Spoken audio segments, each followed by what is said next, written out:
Welcome back to the Morning Mist, above and beyond schizophrenia, where I'll be your guide, because what you desire is on the other side.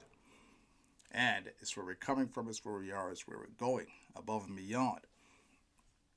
Now, I want to talk about uh, a video. Actually, I did a video last time, and I want to talk about something that I should have added. A part of it I should have added, but I kind of just ran through it. But it wasn't until after I posted the video, I think the next day, it came to me like, oh man, I should have actually, it was a great opportunity to talk about this particular subject. And, but I kind of like wish I didn't, I wish I didn't just skim over it, but I actually got to it because it's something I've experienced and something somebody else messaged me about and a little while ago, and we talked about it. They had a similar experience as me, and with the witchcraft and so forth. And then they actually was suffering from this intrusive thought as well. And so I thought, man, you know what? I went through that. This person was going through that, and I think we mentioned doing a video on it.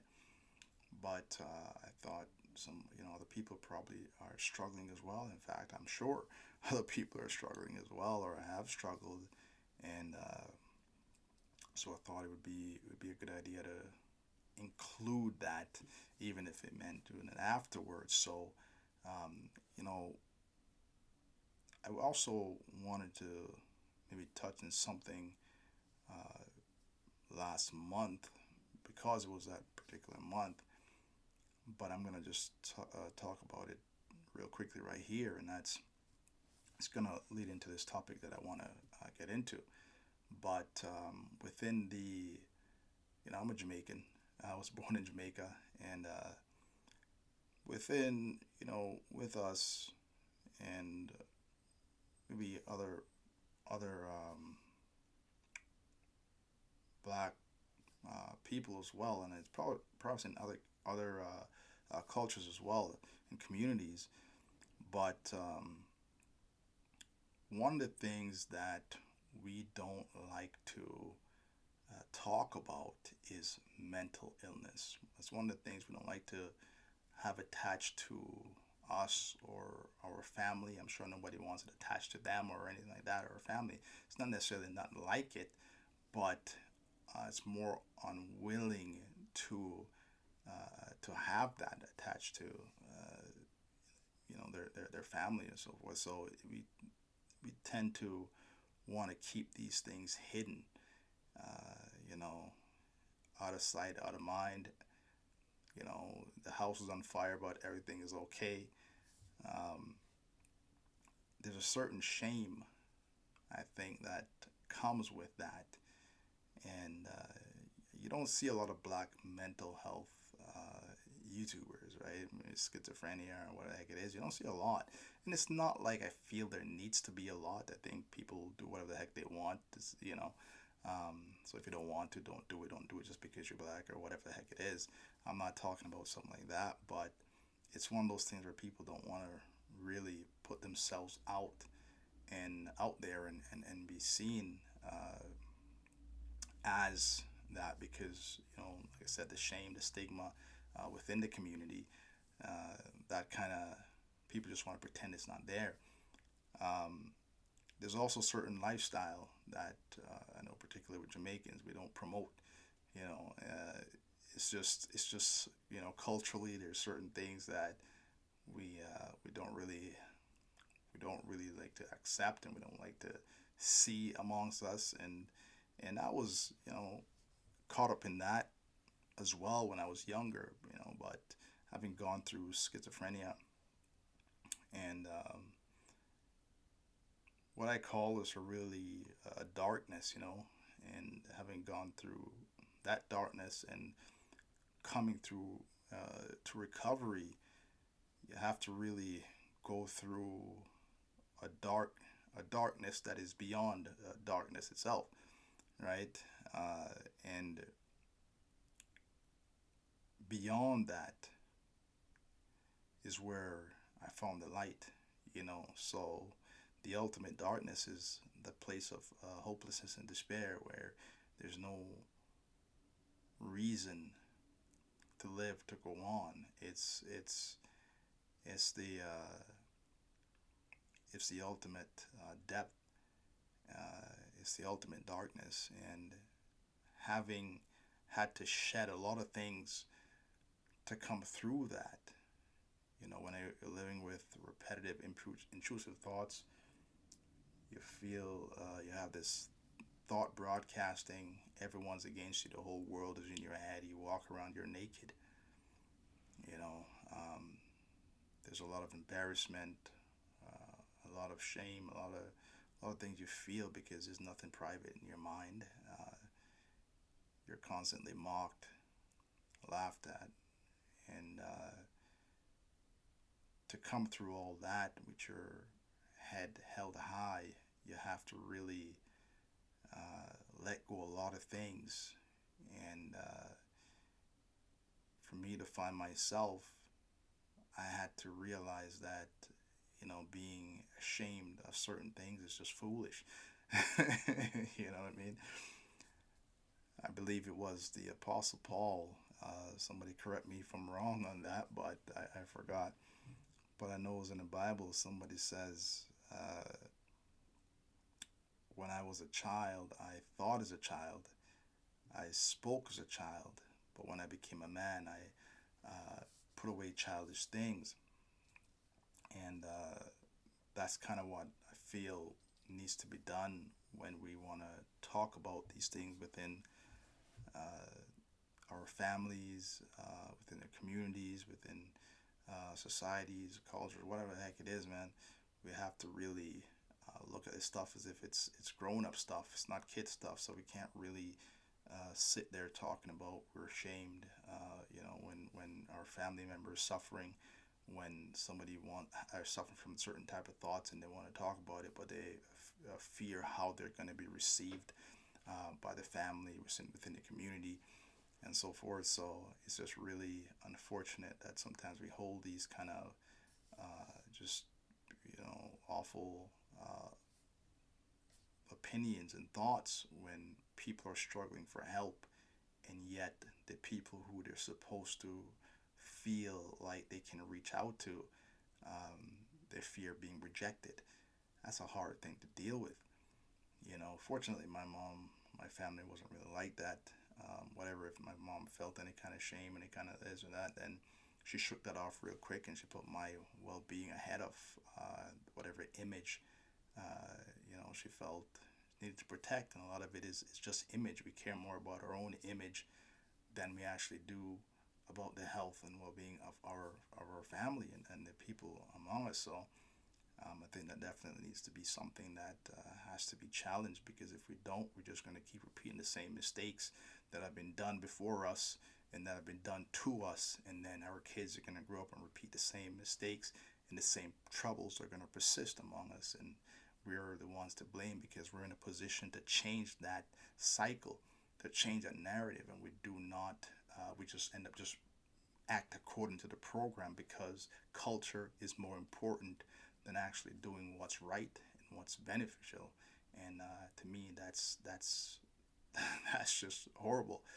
And I think we have to really snap out of that and really take ownership of our own lives and our own situation, and rule it the way it's gonna actually be productive and helpful in order within the community. Being said, um, I put myself out here because I think I rather deal with, you know, real life stuff, um, real situations people are going through, I've been through, and that's worth more to me, uh, has more value to me than some shallow image that we might feel I want to protect. Um, that has no positive effect on people's lives in any way whatsoever. In fact, those things are more destructive than anything So anyway, sexual intrusive thoughts. I skimmed through it before, but I want to really highlight certain things here and hopefully help somebody. So, sexual obsessions involves intrusive thoughts or images of kissing, touching, fondling, oral sex, anal sex, intercourse, and rape with strangers, acquaintances, parents, children, family members, friends, co-workers, animals, and religious figures involving heterosexual or homosexual content with persons of any age. Common sexual themes or intrusive thoughts from men involve A. Having sex in a public place, B. People I come in contact with being naked, and C. Engaging in sexual act with someone who is unacceptable to me because they have authority over me. While common sexual intrusive thoughts for women are A. Having sex in a public place, B. Engaging in a sexual act with someone who is unacceptable to me because they have authority over me, and C.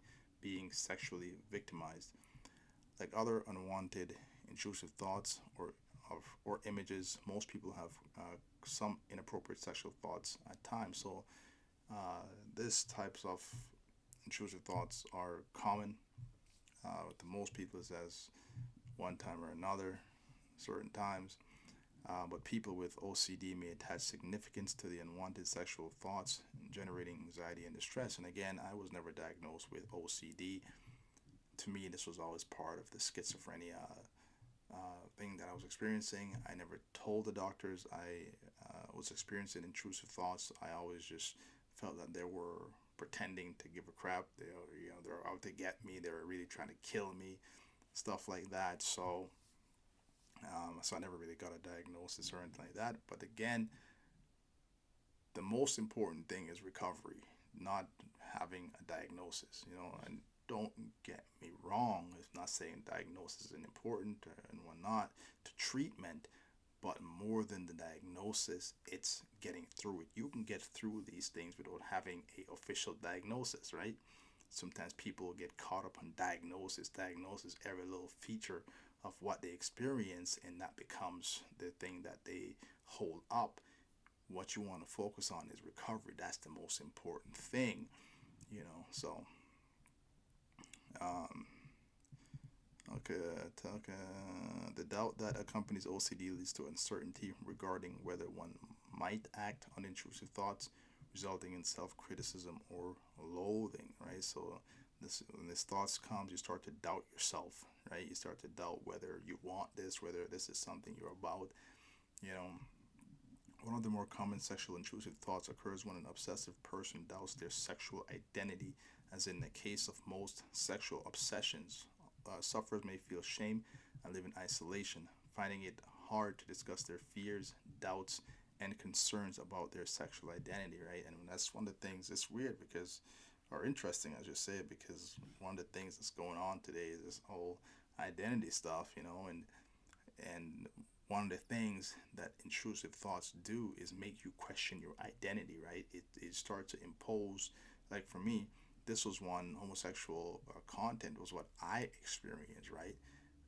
Myself, I've never been a person of that persuasion at all in my life. I never really considered it. I never thought about it. I had zero inclination whatsoever. So imagine now in my 20s, I'm sitting there and struggling mentally, and then these thoughts just hit me, right? And feelings start going in my body, and I'm like, what the heck? So I recognize this for what it was at first, fortunately, because I'm like, I didn't really want to go that way. I had no intentions whatsoever, so I just shut my mind to it. I just didn't listen.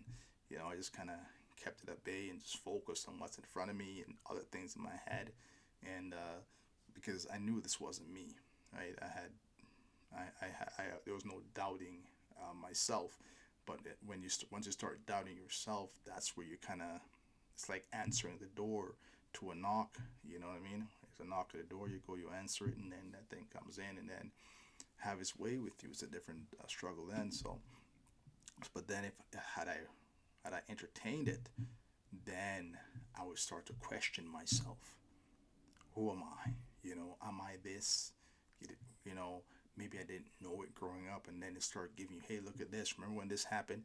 That's because you were this. Remember when that happened? Yeah, you could have been that. That's time you just didn't pay attention to the signs. Maybe you know what I mean. You start to reason like that and start to convince yourself that this is you, and then whichever way a tree leans, that's the way it falls, right?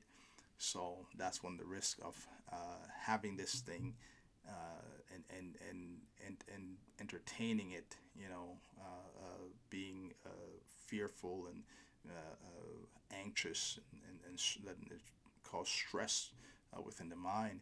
Then it ends up just creating such a bigger conflict and doubting our identity. So, a person experiencing sexual intrusive thoughts may feel shame, embarrassment, guilt, distress, torment, fear of acting on the thought or perceived impulse, and doubt about whether they have already acted in such a way. Depression may be a result of the self loathing that can occur, right? You hate yourself, you're this, because that's not you. You know what I'm saying? You you don't want this. That's what I'm saying. Sometimes I've said this in the previous videos that not every thought that comes into your mind is yours. That's what people don't understand. You get a thought sometime and you think it's you, but no, it's not always you.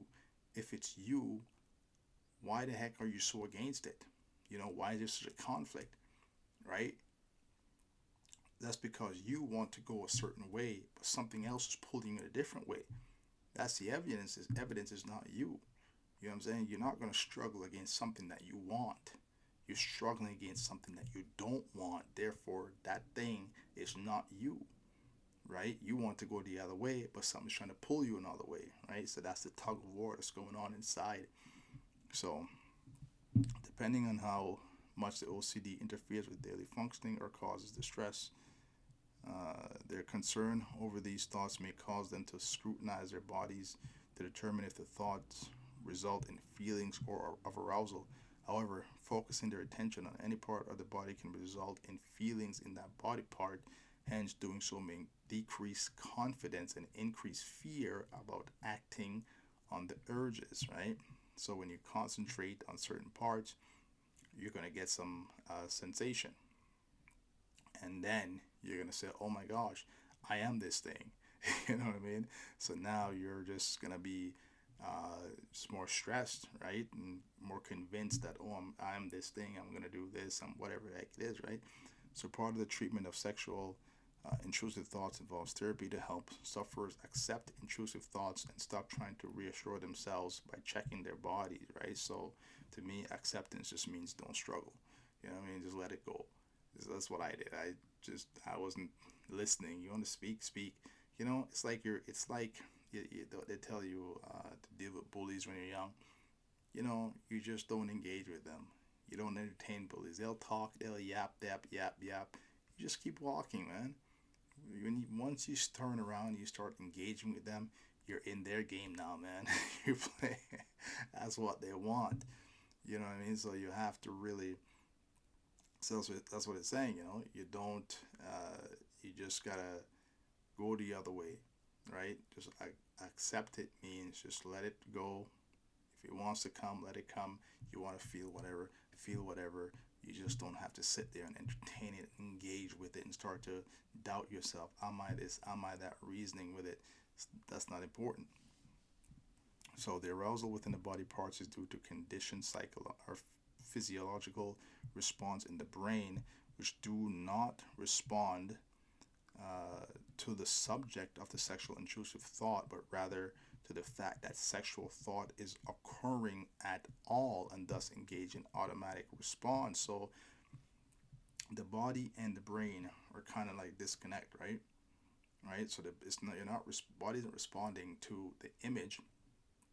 It's just responding just to the fact that there's some kind of act being simulated act or whatever is going on with whatever part it is, and that's all it's responding to, not whether or not you find the image pleasurable or enticing or whatnot, right? So that's why the body responds the way it does, right? So you can't look at that your body response and say, oh, this is something that I find appealing. What tells you what you find appealing is your willingness to participate in that. That's the thing that you got to watch out for. If you are willing, if it's something that you do not want, then whatever it is you feel, it is not you. You're the one that's saying no, right? And something else is saying yes. So you gotta, and you know there's a struggle, right? So you're being assaulted. Your mind is being assaulted, and now you got to figure out how to respond to that assault, right? So,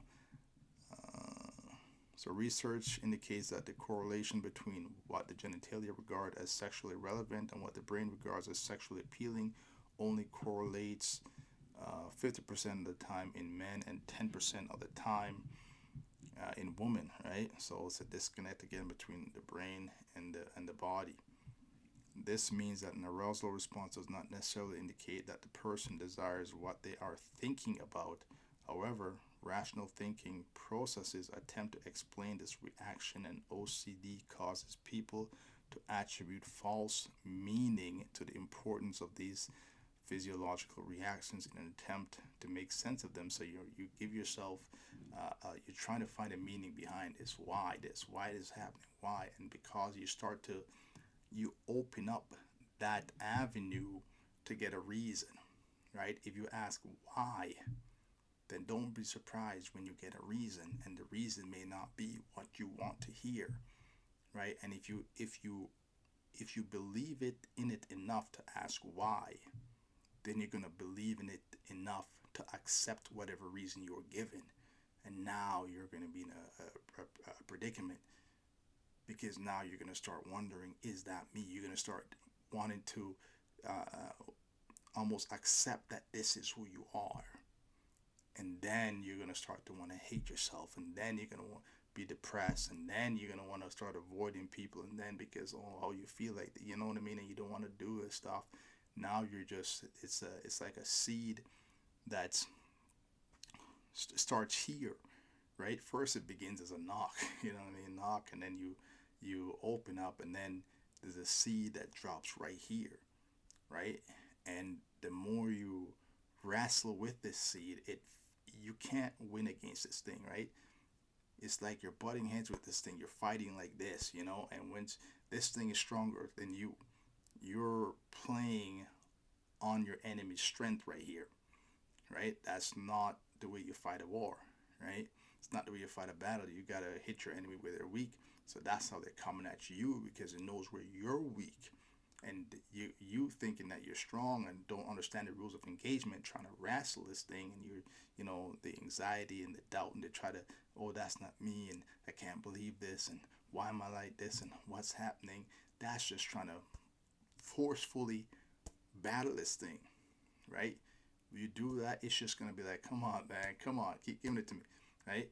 It's gonna keep doing that because it's a lot stronger than you, right? So you can't win like this. So when it says to accept it, you gotta recognize what's happening and just turn the other way, right? So the seed now is gonna fight you on that level, and the more you fight it like that, it's gonna keep falling lower and lower and lower until it drops right in your heart. And once it gets in your heart, it sets its roots in, and then it starts to sprout up. And then what happens is it grows, it starts to put forth branches, right? And the branches now, instead of coming up with just one form of intrusive thought, now it's going to start branching out into different areas, right? You're just gonna, your mind's going to go into things you never even thought you would ever imagine yourself in, right? It's going to start going different areas, different branches sprout, and it's what was depressing enough, it's going to be even, just a heavy burden, right? And you're just going to lose yourself trying to fight this and that. You become so many battles coming at you at once, multiple battles on multiple fronts, right? You get overwhelmed, so you don't want to show your face anymore. You're just so ashamed of your own self, and you're angry and you're hateful, and it's just, it just branches out to something just more destructive and disturbing. So the potential for this is great when it comes to destroying your mind.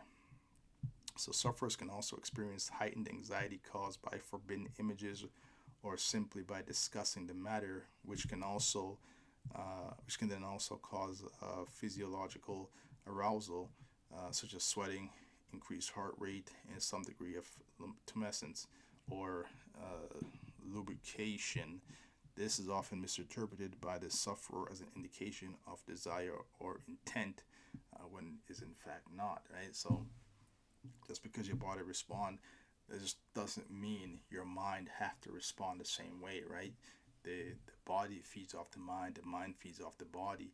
But one thing is, your mind is the guide to the body, right? It should take leadership, right? And like I said, just because your mind have an intrusive thought and something that you don't want, recognize the different voices within your mind, right? Try to learn your voice, because there's different voices, and your voice is going to be the one that wants to go in a direction where it feels it's safe and it's good, and where it finds comfort and it wants to be, right?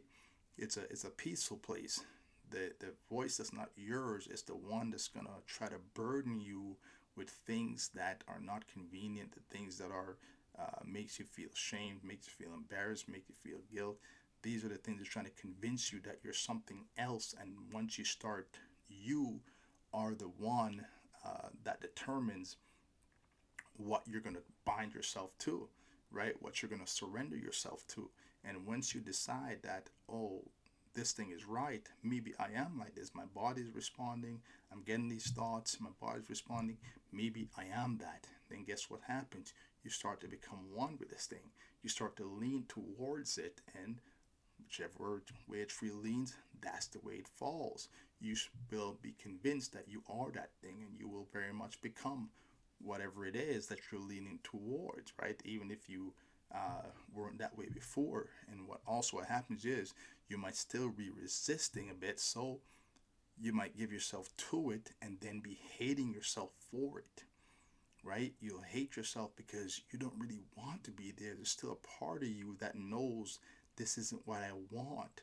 But because you feel a pull towards it, maybe some kind of pleasure, and then the thoughts, and you give yourself to it, and you go through these acts, and then you start to, have those kind of hate, self-hatred, and stuff like that, right? So it's really important to understand how this place works, and what happens when you have these intrusive thoughts, and that you don't have to meet them with a forceful attitude. Learn to let go. I suggest reading more about some of this stuff and realizing that the way that we struggle against these things of the mind is not the same way we'll struggle against somebody who breaks into our physical homes. This one we meet head on, right? We shot for shot, you know. We do whatever it is like that to get him out. But when it comes to the mind, you can't meet it with the same kind of energy, right? It's You have to let it go, right?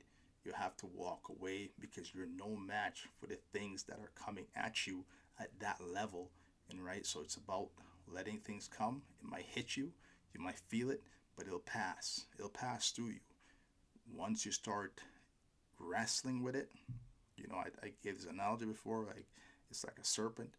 Start to if you want to get away from a serpent, you snake, you don't wrestle with it, right? If it's coming to bite you, you don't grab it and wrestle with it. You know, get the heck up, go the other way, walk away from it. That's how you escape it.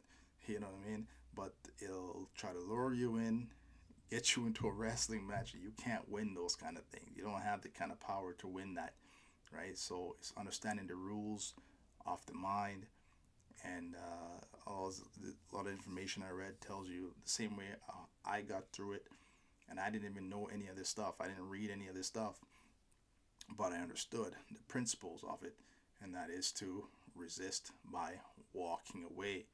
Look at what you want, let go of what you don't want, right? And you just keep going in that direction.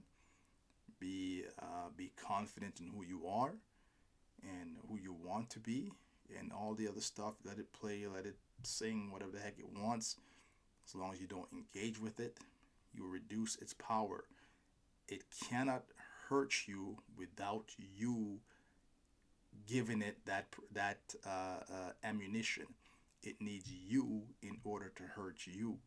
It needs you in order to destroy your own mind, right? So if you stop participating in your own destruction by engaging with these things, then you'll be free from it, right? Because if the thing is nature of it is torment, then it wants to torment you.